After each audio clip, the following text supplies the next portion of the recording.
مرحبا وأهلا وسهلا فيكم بحلقة جديدة من دردشات كافيه. معكم نادين. الحلقة الماضية حكينا عن موضوع غابور ماتي الدكتور النفساني المشهور وعن كتابه عندما يقول الجسد لا، وحكينا شوي إنه شلون وقت يبعث جسمك رسائل أو دماغك رسائل لجسمك إنه لازم تقول لا، كيف لازم نستجيب إلها، وكيف إنه كتير خطر الموضوع إنه ما نرد على جسمنا أو على أجسامنا يبعث لنا تحذيرات وكذا. أنا هلأ حاليا رح بلش بموضوع تاني لكتاب تاني لنفس المؤلف يلي هو The Myth of Normal أو وهم الطبيعي. فبهذا الكتاب بيواجهنا ماتي قديه صعب الواحد يحافظ على صحته النفسية وقديه في عوائق للحفاظ على الصحة النفسية. فهو بده يوصل لنتيجة إنه ما في شيء اسمه الشيء الطبيعي، والأمراض اللي وصلناها هي نتيجة الضغوطات اللي عم نعيشها بعصرنا الحالي. فخلونا نلخص هالموضوع حسب المقاطع تبع الكتاب وحسب النقاط الرئيسية تبع الكتاب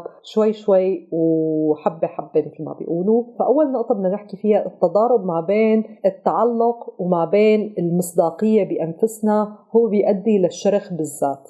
كيف يعني؟ التعلق هو نتيجة لحاجتنا للعواطف، لتلبية الاحتياجات العاطفية، وبنفس الوقت نحن بحاجة للمصداقية. مصداقية بمعنى أنه يكون عنا الحق بتأليف قصة حياتنا، بامتلاك زمام أمورنا وامتلاك الذات الحقيقية تبعنا. يعني على سبيل المثال بعض الناس عندهم ذكريات مؤلمة من الطفولة وبيحاولوا إنه يهربوا من هالأحاسيس المؤلمة عن طريق النكران هالمشاعر. فوقت أنت بتنكر هالمشاعر جواتك وبتنكر إنه هي موجودة جواتك، هي نوع من نكران الذات ونوع من عدم الالتزام بالمصداقية تجاه أنفسنا. فهذا بيؤدي لانفصام الذات. انفصام الذات بيصير إنه في أجزاء نحن متقبلين بحالنا وفي أجزاء تانية غير متقبلين فيها. وقت نحن نتعايش مع هذا الجزء المرفوض معنا ونفس الوقت متجاهلينه بشكل كامل، هذا بيؤدي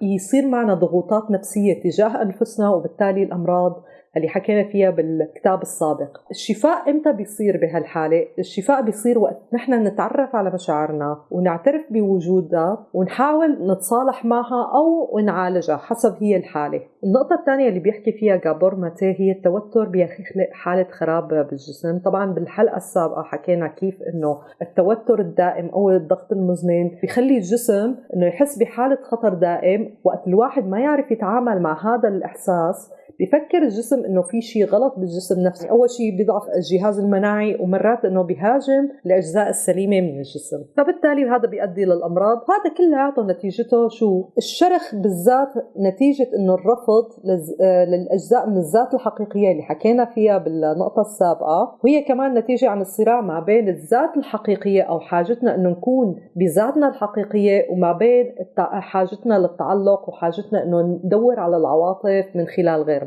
حكينا بس الحلقة السابقة في شيء اسمه تريجرز أو محفزات أو مهيجات للبريفرونتال كورتكس، قشرة الفص الجبهي للدماغ اللي هو المسؤول عن العواطف. فبيهيج هو مجموعة هرمونات اللي حكينا كمان فيها بالحلقة السابقة مثل الأدرينالين ما كنا نعرف نلفظها. وبقاء هدول الإفرازات لفترة طويلة بالجسم بيضعف الجسم نفسه. وهو مصر كتير إنه غابور ماتي إنه هدول الأمراض اللي زادت بنسبة ما بين 20 ل 50% بآخر 50 سنة هي نتيجة الضغوطات المستمرة اللي استمرت معنا من مرحلة الطفولة أو الشباب لمرحلة منتصف العمر. فهذا بيؤدينا للنقطة الثالثة يلي هي طيب من وين جاي هالمسببات الضغوط أو التريجرز أو المحفزات أو المهيجات؟ يلي هي ثقافتنا، يلي هي مجتمعنا. لأنه شو؟ لأنه البيئة هو عامل مهم للصحة النفسية. يعني مثلا مثل ما أجسامنا بحاجة لهواء نظيف، بحاجة لمية نظيفة،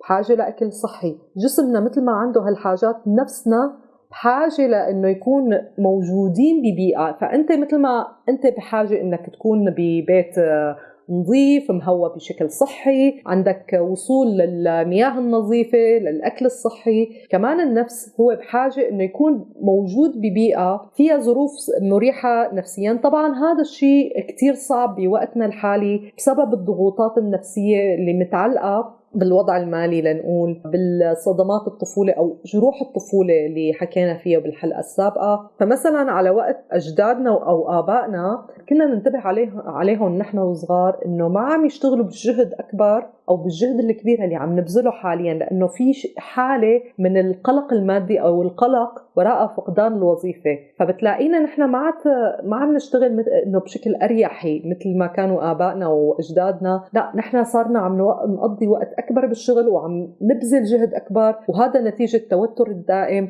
يلي هو نتيجة إنه صار في منافسة أكبر بين الشركات، سوق العمل صار صغير مقارنة من قبل، صار في فقدان وظائف بشكل أكبر. فهذا بيخلينا بحالة قلق دائم إنه نحن بدنا نشتغل كتير لحتى نحافظ على وظيفتنا. ما عاد صار الوضع مثل الأول أو مثل قبل زمان إنه أنا عم بشتغل بزيادة لحتى أحصل شيء أحسن، لا صار الجهد الزيادة لحافظ على المكانة الوظيفية تبعي. فهمتوا وين الفكرة؟ فهذا الشيء كمان بيؤدي إنه نقضي وقت أقل مع أصدقائنا مع عيالنا، ما عاد عم نشوف أولادنا أو نشوف رفقاتنا مثل الأول، وهذا الشيء أبداً مو صحي. كمان في مشكلة تانية وكتير مهمة هي اللي هي ارتباط الذات بالشغل. يعني أنا ما بعرف حالي مين أنا برات الشغل أو مين أنا برات العيلة والشغل. مثلاً لنقول أنا عم بشتغل كموظفة، لنقول كمعلمة بمدرسة ما وعم بشتغل كتير وكذا، وبالبيت أنا أم. بس مثلا إذا على فرض سافروا أولادي، مثلا تركت شغلي، أنا ما عرفت شو بدي ساوي. وياما أنا سمعاني حالات من الناس فجأة صار عندي وقت فراغ ما بعرف شو بدي ساوي فيه، وللأسف هذا الشيء محزن، لأنه هذا معناته أنت فقدت ذاتك الحقيقية مقابل العمل اللي عم تشتغل فيه. وغالبية الأوقات بيكون هذا العمل أنت قبلته لأنه هو بيلبي لك حاجات مادية معينة، ممكن نوع من البرستيج وكذا، بس مو بالضرورة بالفعل هذا الشيء اللي أنت بتحبه. وبيأكد أكتر جابور ماتي على هالموضوع من خلال الدراسات اللي توصلت إنه الطبقة المتوسطة بالمجتمعات بالعالم عم تتعرض لضغوط متزايدة عن وقت الثمانينات بسبب النظام الرأسمالي اللي موجود بالعالم. كمان الشغلة الثانية هي تزايد التكاليف المالية اللي ما كانت موجودة من زمان. مثلا من زمان كتير ما كان عنا تليفون، ما كان عنا نت، ما كنا مضطرين إنه ندفع اشتراكات لهالمواضيع هاي. فهلأ صار التليفون ضرورة، ما عاد فينا إنه نمشي بلا موبايل. وللأسف الشديد جدا الشركات الطماعة بتضبط الموبايلات والأجهزة الإلكترونية بطريقة إنه ما تعمر كتير. يعني إنه نحن كلياتنا بنعرف إنه مثلا الغسالة تبع ستي وجدي ضاينت مثلا 20 سنة، وبينما نحن غسالاتنا وبراداتنا ما عم تضاين أكثر من 5 سنين، قبل كتير 10 سنين، مع إنه شارينا جديدة ومن ماركة منيحة لنقول إنه مثلا تقنيا كتير جيدة مفروض تضاين، بس ما عاد ضاينت لأنه صاروا الشركات عم تعمل هالشي عن قصد. كمان من الضغوطات المالية المتزايدة اللي عم تصير علينا هي فكرتنا عن أنفسنا، يعني عن شكلنا. يعني هلأ مثلا ما كان من زمان حدا عم يفكر إنه مثلا يضبط إنه مثلا البوتوكس والأزياء مثلا الكريمات الضرورية وإلى آخره. يعني إنه نحن منشوف الإعلانات، نشوف وحدة نحيفة جسمها بيجنن لابسة آخر طرز ومدري شو، أو مثلا هاي الممثلة بنحبها كتير عم تحط من هذا البارفان، أو إنه مثلا عمرها 50 سنة وهي ما شاء الله عليها مبينة كأنه عمرها 30 سنة، مع أنه بتكون هي عاملة 100 عملية تجميل، مع أنه هي بتكون هي متفضية لشغلها، يعني متفضية للرياضة، عم تعمل على القليلة 4 ساعات رياضة بالنهار، مع أنه هي ملتزمة بنظام غذائي كتير صارم وعندها كوتش أو مدرب. بينما نحن عم نقعد بمكاتبنا 8 ساعات بالنهار قاعدين على نفس الكرسي وما عم نتحرك نهائيا، وآخر شيء بيصير إنه نفكر إنه الغلط فينا، مو الغلط بالإعلانات. وهي الإعلانات هي بتقعد تشتغل على هالناحية إنه دائما الشخص السمين هو شخص زعلان قاعد لوحده. طبعا صار في هجوم شوي على هالموضوع وتحسن شوي صغيرة، بس مع هيك ضل الموضوع تجاري. يعني إذا مثلا في وحدة صحتها منيحة بيقعدوا يعملوا منتجات خصوصي للناس اللي صحتهم منيحة، روحي اعملي هذا الدايت، أو إنه مثلا تدفعي مصاري لهالدايت، أو مثلا خدي هالمنتجات إنه بتخليكي أحلى من النحاف وكذا، أو إنه مثلا هذا اللبس مخصص لحجمك وإلى آخره. فهي الشغلة كمان بتعمل ضغط نفسي. يعني كمان انه انت مثلا لازم يكون عندك 6 باك او الجسم المثالي، مع انه انت مثلا طبيعة شغلك ما بيسمح لك غير انك تعمل ساعة بالجيم بالنهار، وطبعا هذا الشيء ما بيزبط كتير. كمان اضافة لهالشيء فقدان السيطرة او الاحساس انه ما عندنا سيطرة على اقدارنا. هذا الشيء بينطبق اكثر شيء على الطبقات الفقيرة اللي مثلا الام عم تشتغل عملين بنفس النهار وما عم تلحق تشوف اولادها، الولد اللي ما له قدران انه يروح على مدرسة مرتبة مع انه عنده قدرات ذهنية عالية وعنده مواهب وكذا، بس ما عم يقدر يستثمر هالمواهب بسبب وضعه اهله المادي. كمان انه مثلا اذا كنت انت من ضمن مجموعة معينة ببلد ما بيحترم هاي المجموعة وما بيعطيها حقوقها، كمان هذا الشيء بيخلي انه الواحد ما عم يحس بالسيطرة على قدره. مثلا موضوع اللاجئين بشكل عام طبعا بيكون عندهم حقوق اقل بالبلدان المستضيفة، حتى ولو كان المجتمع المحلي لنقول منيح، بس مجرد انه وضعك القانوني مهدد وممكن تترحل بأي يوم، هذا بيعمل ضغط نفسي إضافي لك. كمان النقطة الرابعة اللي بتخلي الإنسان مو طبيعي أو ما يقدر يكون طبيعي هي صدمات الطفولة. صدمات الطفولة أو بالأحرى